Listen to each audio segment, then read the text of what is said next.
This channel does not promote any violent, harmful, or illegal activities. All content provided by this channel is meant for an educational purpose only.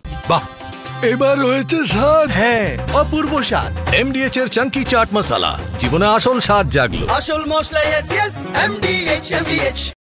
শুরু করছি আজকের special 9। Special 9-এ আমরা special গল্প বলি আপনাদের। আসলে আজকেও একটা গল্প দিয়ে শুরু করি। সিনেমার আরতি বিয়ে করেছিলেন সঞ্জয় বর্মাকে। ঘুরতে গিয়ে সেই স্বামী সদ্য বিবাহিত স্ত্রীকে প্ল্যান করে কুমির ভর্তি লেকে ঠেলে ফেলে দেয়। কারণ ছিল সম্পত্তি হাতানো।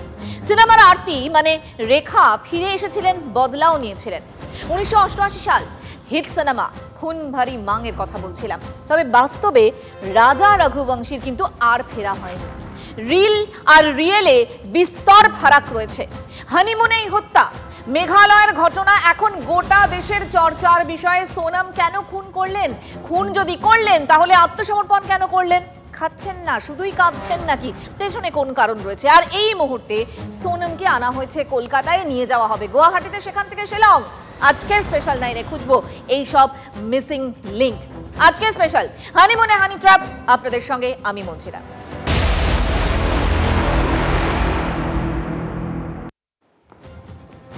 দেখুন, সম্পর্ক, বিয়ে, একসঙ্গে ঘর বাঁধা, একে অপরকে চিনে নেওয়া, সংসারের জমি মজবুত করা, এভাবেই তো প্রতিটি সফল দাম্পত্য একটু একটু করে এগোয়।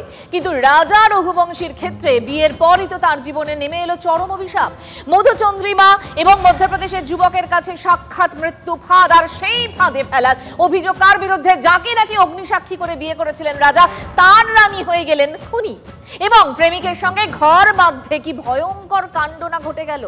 রাজা রঘুবংশী হত্যাকাণ্ডে তার স্ত্রী সোনামকেই মূল অভিযুক্ত হিসেবে মনে করছে পুলিশ। আর একে একে 5 জন ইতিমধ্যে গ্রেফতারও হয়েছে এই হারহিম ঘটনায়। মূল চরিত্র রাজা, আর তাকে খুনের অভিযোগ স্ত্রী সোনামের বিরুদ্ধে। পুলিশ সূত্রে খবর, আর সোনামকে সাহায্য করেছে কারা? পুরো দমে তার প্রেমিক রাজ। আর রাজ এই হত্যাকাণ্ডের জন্য লোক ভাড়া করে। একে একে 3 জনকে মধ্যপ্রদেশ থেকে আনা হয়েছিল তাদের মেঘালয়। ভাবুন কি সাংঘাতিক একটা বিষয়। সোনামের নানা রকম কাণ্ড কারখানা, তার প্রতি সন্দেহ বাড়াচ্ছিল তদন্তকারীদের। পুলিশ সূত্রে খবর, প্রথম যে ঘটনা সোনামের প্রতি তাদের সন্দেহ বাড়ায় তা হলো শাশুড়িকে ফোন করে সোনাম জানিয়েছিলেন তিনি উপবাস ভাঙেননি। কিন্তু তদন্তকারীরা জানতে পারেন 23শে মে দুপুরে শাশুড়ি উমা রঘুবংশীর ফোনে কথা হয়। তখন শাশুড়ি জিজ্ঞাসা করেন তারা খাবার খেয়েছেন কিনা। উত্তরে সোনাম জানান তিনি খাননি, তবে রাজা কিছু ফল খেয়েছেন। সেই সূত্র ধরেই মেঘালয়ের শিপারার হোমস্টের মালিককে জিজ্ঞাসাবাদ করে পুলিশ। জানা যায় গত 23শে মে হোমস্টেতে আসেন সোনাম, তারপর খাবার অর্ডারও দিয়েছিলেন, খাওয়া দাওয়াও করেন। কিন্তু রাজার সঙ্গে বার হলেও একাই কিন্তু হোমস্টেতে ফিরে এসেছিলেন। আর এখান থেকেই পুলিশের সন্দেহ তৈরি হয়, কারণ শাশুড়িকে উপবাসের কথা বলেছিলেন সোনাম, অথচ হোমস্টেতে ফিরে খাওয়া দাওয়া করেন। এই পরস্পর বিরোধী তথ্যই সন্দেহ আরো দৃঢ় করে। वो 11 का व्रत था, मेरा भी था, इसलिए मैंने उसको फ़ोन लगाया था कि आज तो व्रत है, कुछ खाने को मिलता कि नहीं मिलता, वहाँ पे जो भी मिलता कुछ खा लेना, फल फ्रूट जूस वगैरह।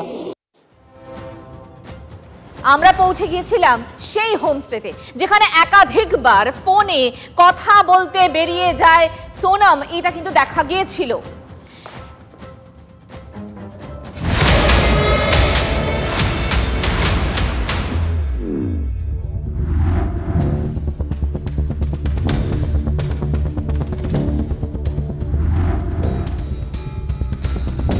यही वो मना होटल है जहां पर आखिरी बार राजा रघुवंशी जिंदा नजर आया है इस होटल के सीसीटीवी में। और यही वो होटल है जिसके सीसीटीवी के आधार पर पुलिस ने कातिल मास्टरमाइंड पत्नी सोनम को गिरफ्तार किया है। दरअसल पुलिस को शक हुआ उस सीसीटीवी को देख करके जो इस होटल का वायरल हुआ, जिसमें सोनम अपने पति राजा से थोड़ी दूर जाकर के बात कर रही है। पुलिस को शक हुआ कि आखिर सोनम किससे बात कर रही है, राजा से छुपकर बात करने की नौबत क्या है, आखिर क्यों सोनम अपने पति से छुप करके बात करने की कोशिश करी। यहाँ पर पास में ही सुपारी किलर्स पहले से मौजूद थे और यहीं के सीसीटीवी में आखिरी बार नजर आया था जिंदा राजा रघुवंशी, जो अपनी पत्नी के साथ हनीमून के लिए आगे की तरफ जा रहा था। और यहाँ से करीब 12 किलोमीटर दूर वाइजरडैंग में राजा की खून से लथपथ लाश पुलिस को 2 जून को मिलती है।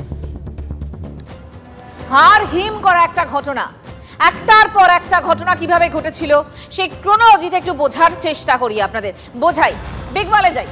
11ই মে ইন্দোরে বিয়ে হয় রাজা রঘুবংশী আর সোনাম রঘুবংশীর। 20 মে তার আগের দিন মেঘালয় যাওয়ার পথে অসমে পৌঁছন দম্পতি এবং তারপর 21 মে শিলংয়ের একটি গেস্ট হাউসে ওঠেন রাজা আর সোনাম। তারপর 22 মে শিলং হয়ে চেরাপুঞ্জি পৌঁছন রাজা আর সোনাম। 23 মে ডাবল ডেকার রুট ব্রিজ দেখতে যান দুজনেই, মানে নবদম্পতি, এবং উদ্ধার হয়। 23 মে দম্পতি নিখোঁজ, পুলিশকে জানায় হোমস্টে কর্তৃপক্ষ।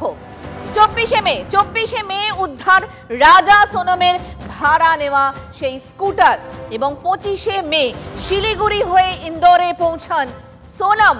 আর তারপর 25 মে ইন্দোরের রাজের সঙ্গে সাক্ষাৎ সোনামের। এরপর 25 মে মধ্যপ্রদেশ থেকে গাড়িতে উত্তরপ্রদেশ যান সোনাম রঘুবংশী। 2রা জুন সেদিন ওয়েইসাইডং জলপ্রপাতের কাছে রাজার দেহ উদ্ধার হয়। 8ই জুন মধ্যপ্রদেশ থেকে গ্রেফতার সোনামের প্রেমিক রাজ সহ 3 জন। 9 জুন উত্তরপ্রদেশের গাজীপুর থেকে গ্রেফতার সোনাম, আত্মসমর্পণ করেছিলেন। তার মানে রাজা খুনের পরই ইন্দোরে পালিয়ে আসেন সোনাম। পুলিশকে ধাঁধায় ফেলেছিল স্থানীয় গাইডের বয়ান।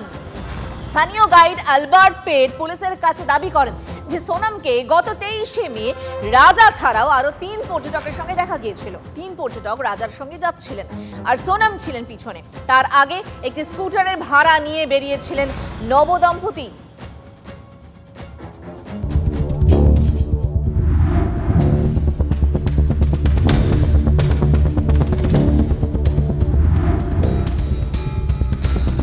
सोनम और राजा रघुवंशी एक स्कूटी बुक करके शिलोंग से चलते हैं और 22 मई को वो लोग सोहरा में पहुंचते हैं और यहाँ पर मनहा होटल में साजिश के तहत सोनम एक अपने बैग को रखती है और स्कूटी के जरिए वो लोग डबल डेकर की तरफ जाते हैं। यही वो स्कूटी है जो इन लोगों ने बुक करी थी शिलोंग से और इसी को लेकर के ये लोग पहले सोहरा पहुंचते हैं और यहाँ से फिर डबल डेकर की तरफ जाते हैं और यही लावारिस स्कूटी वाइजेडोंग के पास ये खड़ी हुई मिलती है, जिसको पुलिस ने यहाँ अपने कब्जे में लिया है। ये काफ़ी अहम सबूत पुलिस के लिए मिलता है क्योंकि यहीं से इस कहानी की पर्दे खोलने की शुरुआत पुलिस करती है कि आखिर ये जो लावारिस स्कूटी थी वो वहां तक कैसे पहुंची और बाकायदा पूछताछ की जाती है जहां से ये स्कूटी इन लोगों ने बुक करी थी।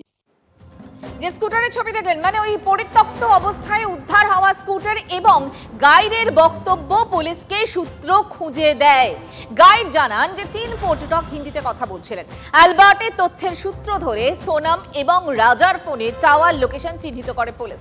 আর সেই সূত্র ধরেই পুলিশ জানতে পারে যে সোনাম বেঁচে রয়েছেন। ময়না তদন্তে রাজার মৃত্যুর সময় এবং শাশুড়িকে সোনামের ফোন করার সময় মিলিয়ে দেখা হয়, কারণ নিখোঁজ ছিলেন তো দম্পতি। সেই সূত্র ধরে পুলিশ জানতে পারে যে সোনাম তার শাশুড়িকে 23 মে দুপুর 1:45 নাগাদ ফোন করেছিলেন। তার ঠিক 8 ঘন্টার মধ্যে রাজা খুন হন। আর প্রাণের চেয়ে প্রিয় সন্তানের এই পরিণতির জন্য বিচারের দাবি মায়ের গলায়। मेरी डिमांड एक ही, मेरे को बच्चे को इंसाफ चाहिए और जो भी अपराधी है उनको सबको फांसी पे चढ़ाया जाए। इतना अच्छा बेटा मिला था उसको, इतना परिवार मिला था, घर मिला था अच्छा, फिर उसने मेरे छोरे के साथ ऐसा क्यों करा, उसको क्यों मरवाया। রাজার রানী যখন খুনি, গল্পটা তো তেমনই। রাজা রাজের মাঝে সোনাম, তারপর খুন এবং হানিমুন হত্যাকাণ্ড। মেঘালয় পাহাড়ের কোলে একটা ভয়ঙ্কর হাড় হিম করা কাণ্ড। তদন্তে আর কি ব্রেক থ্রু দেখে নিন, প্রতিবেদনটা দেখুন। হানিমুনে হত্যাকাণ্ড, প্রেমিকের বুদ্ধিতে স্বামীকে খুন নববধূর। মেঘালয়ের শেষ মধ্যপ্রদেশের ছেলে।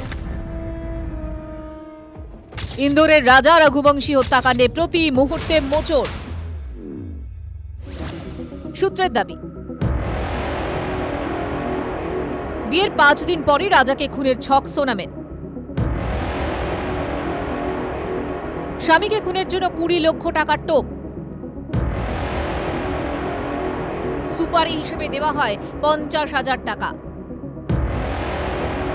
রাজার মানিব্যাগ থেকে খুনিদের 15,000 পেমেন্ট। ये साफ हो गया कि सोनम ने अपने पति राजा रघुवंशी को मरवाने के लिए 50,000 रुपए की सुपारी किलर्स को दी थी और इसमें उसका साथ दिया था उसके प्रेमी राज कुशवाहा ने। বিয়ের পর মধুচন্দ্রিমায় গিয়ে শেষ হয়ে গেলেন ইন্দোরের যুবক। মেঘালয়ের রাজা রঘুবংশী হত্যাকাণ্ডে তদন্তে উঠে এসেছে একটার পর একটা মোড় ঘোরানো তথ্য। পুলিশ সূত্রে খবর, প্রেমিক রাজ ও তার বন্ধুদের সঙ্গে স্বামীকে খুনের পরিকল্পনা করেন নববধূ। মারার জন্য গুয়াহাটি থেকে অনলাইনে অর্ডার করা হয় কুরুল। খুনিদের লোকেশন পাঠিয়েছিলেন সোনাম। ফটোশুটের নাম করে নির্জন জায়গায় নিয়ে যাওয়া হয় রাজাকে। রাজাকে খুনের পরই রাজকে বিয়ের প্রতিশ্রুতি দিয়েছিল সোনাম। পুলিশ সূত্রে জানা যায়, জেরায় এসব স্বীকার করে নিয়েছে ধৃতরা। সূত্রের দাবি, রাজাকে বিয়ে করা নিয়ে আপত্তি ছিল সোনামের। বাবার জোড়াজুড়িতে রাজি হন। সোনামের মনে হয়েছিল বিধবা হয়ে গেলে রাজকে বিয়ে করতে আর বাধা দেবেন না বাবা। এই ফর্মুলায় এগিয়েছিল রাজ সোনামের প্ল্যান। রাজাকে খুন করে রাজের সঙ্গে সংসার পাতার ভাবনা ছিল। तो ये प्लानिंग उसने इसलिए की होगी कि उसको मंगल था, राजा को भी मंगल था, उसको शायद उच्च मंगल था, तो उसमें ना होता है ऐसा कि एक बार पति मर जाता है गया, मगर है ना उसने मरा नहीं, मारा गया पति को। কিন্তু কিভাবে এগুলো প্লট? পুলিশ সূত্রে আরও জানা গেছে, জীবন থেকে পথের কাঁটা হিসেবে রাজাকে সরাতে চেয়েছিলেন সোনাম। নিজের থেকে 5 বছরের ছোট প্রেমিক রাজকে সোনাম বলেছিলেন, দিন দিন রাজ ঘনিষ্ঠ হয়ে পড়ছে, তিনি তা চান না, রাজার থেকে মুক্তি পেতে চান। তখন প্রেমিকাকে রাজ বুদ্ধি দেন, রাজাকে শিলং নিয়ে যেতে হবে, কারণ খুনের জন্য শিলং নিরাপদ জায়গা। ये बात सही है, राजा ने बोला था कि अभी अपन नहीं जाएंगे, अच्छा, बाद में चलेंगे, और सोनम ने बिगर बताए टिकट करवा ली। राजा से भी नहीं पूछा, ना हम लोगों से पूछा।